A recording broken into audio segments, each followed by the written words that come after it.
Welcome back or welcome to America's Sports. This is our first edition of NFL Power Rankings. No explanation needed here. Everyone knows what Power Rankings are. Look for this video to come out every few weeks or so until the end of the year. Let's get into it. Number 10.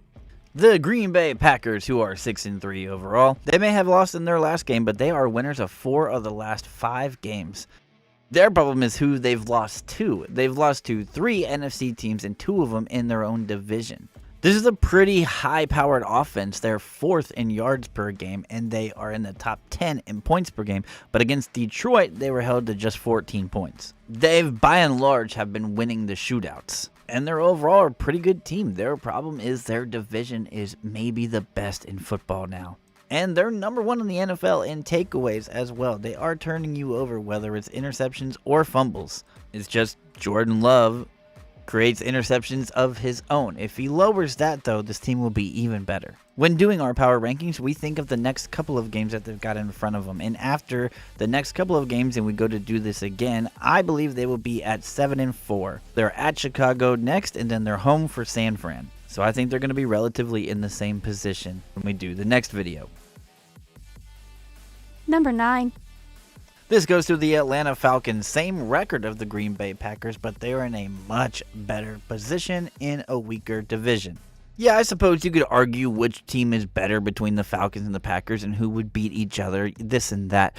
But what I do know is the Falcons are at a much better spot than the Packers are. And you have to give them a lot of credit. Yeah, the division is over. Atlanta has won the NFC South. It's pretty much over at this point.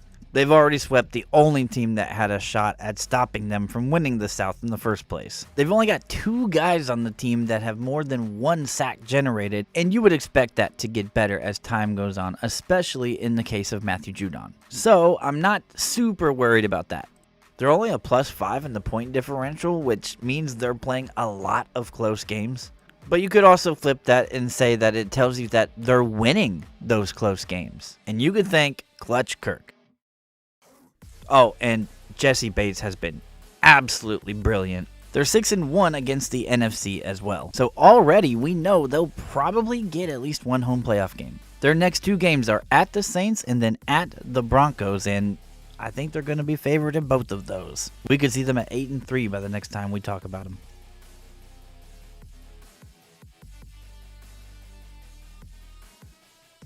Number 8. The Pittsburgh Steelers claim the number 8 spot. Everything looks good and they're trending up, but they have yet to play an AFC North game. They're 2-0 under Russell Wilson, who is the new starting quarterback for the team. And in the NFL, there's really no easy part of the schedule, but I would say the harder part of the schedule is upon them. We're going to learn a lot about a few of these ranked teams in the Ravens, Washington, and Steelers over these next 2 to 3 games, as all 3 of them have some pretty tough games coming up here. In the first 2 games with Russell Wilson at quarterback, they are averaging 31.5 points per game and holding teams to just 16.5 points per game. Small sample size here, but that's pretty important. A theme with these top 10 teams is that they've been able to win on the road, and they say that defense travels. Well, 3 of the next 4 games for Pittsburgh are on the road, so they're about to be severely tested on the road. Their next 2 games are at Washington and then home for the Ravens in their first AFC North battle. Number 7. This is one I had a little bit of trouble with, but I'm going with the Eagles at number 7. Final answer. Winners of 4 games in a row. With the way this team has played lately, it's hard not to put them, at least in the top 6, you would think. And man, oh man, Jalen Hurts looks so much better with A.J. Brown out there, doesn't he? They've only played 1 division game, and they won that game, so there's still a lot to be had there, although they should take care of business against Dallas and the Giants. But they have just 3 conference wins, as they are 3-2 against the NFC. And though Hurts has been better about taking care of the football, he has had a lot of turnovers to start this football year. The defense has also played really well over this last month of football. And yes, they're a legitimate threat to take Washington's spot for that division. In fact, we'll get to see it in the next couple of games. First, they go to Dallas, which they might not have Dak. And then they've got Washington at home in Philly. All eyes will be on that one, at least for me. Number 6. The team I put slightly ahead of Philly for number 6 is the Minnesota Vikings, who started 5-0 this year. And yeah, they're for real. Now, I know Philly has been playing better lately, but in terms of overall, Minnesota has the better scoring offense, and they are a tad bit better on defense, with the turnover differential being a lot better. Minnesota fought tooth and nail against Detroit Lions and completely just ran out of time. That's all that happened there, or they may have won if they had gotten in a spike or two. May have, not saying that they would have, Lions fans. TJ Hawkinson, last year before the injury, was the number 1 fantasy tight end, and whatever that means to you, he's a huge part of this offense that we haven't seen unlocked yet. Now, Minnesota's next 2 games are on the road, but they are against the Jaguars and the Titans. However, this next month overall is a lot more easier on them than Philly. Easier than this next team too, but this next team has really been on a roll.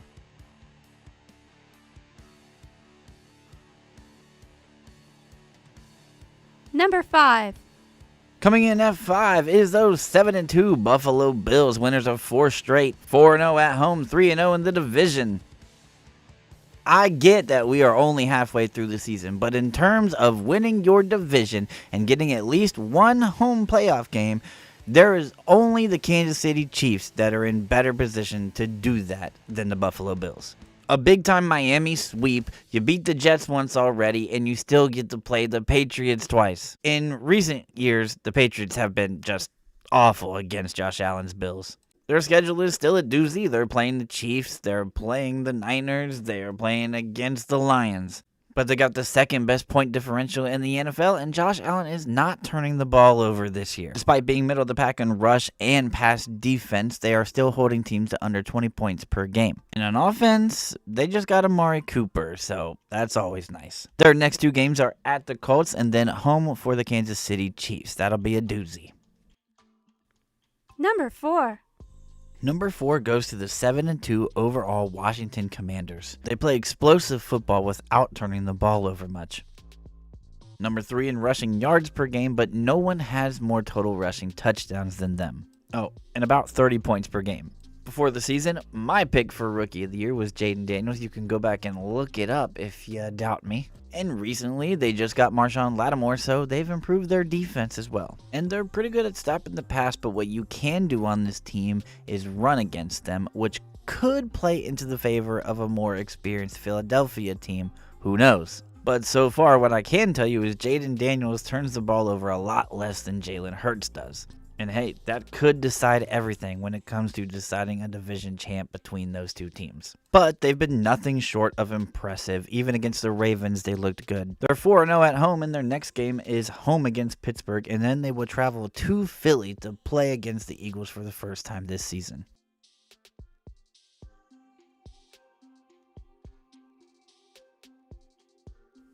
Number 3.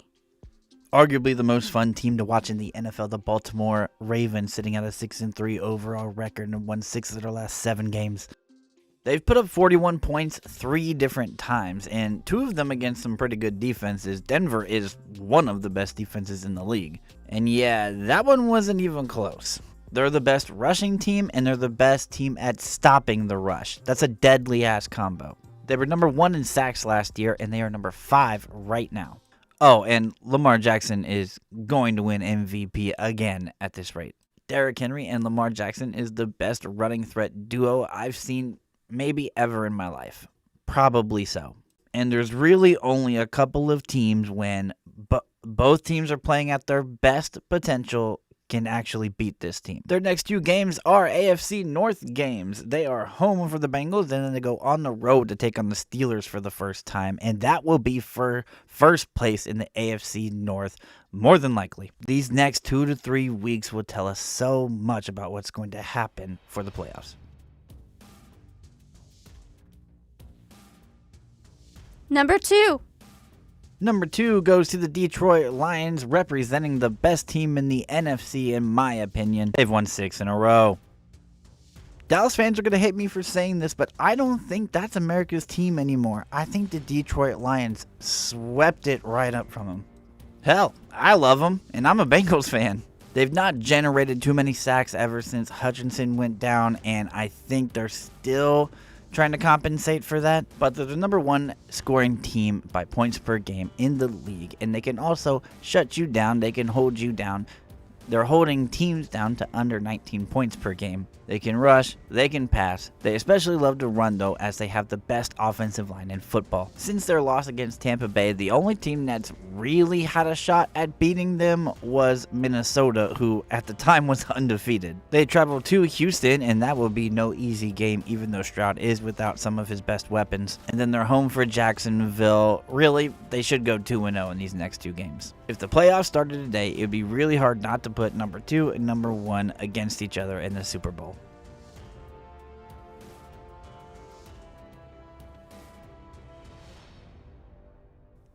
Number 1.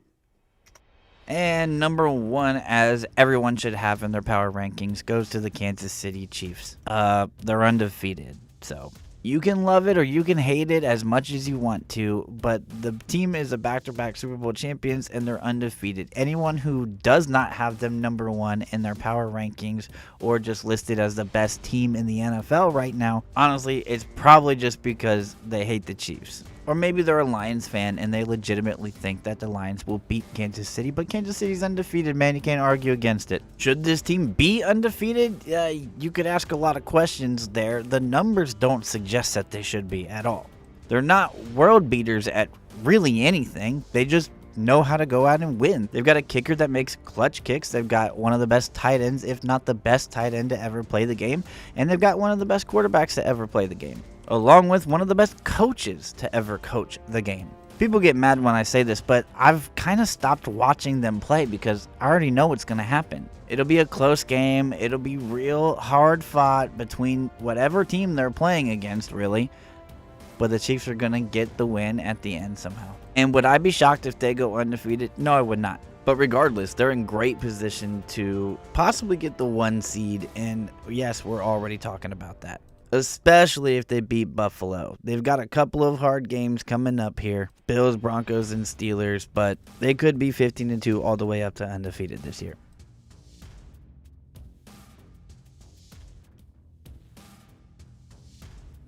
Don't forget to like, subscribe, and comment. Let us know what you think.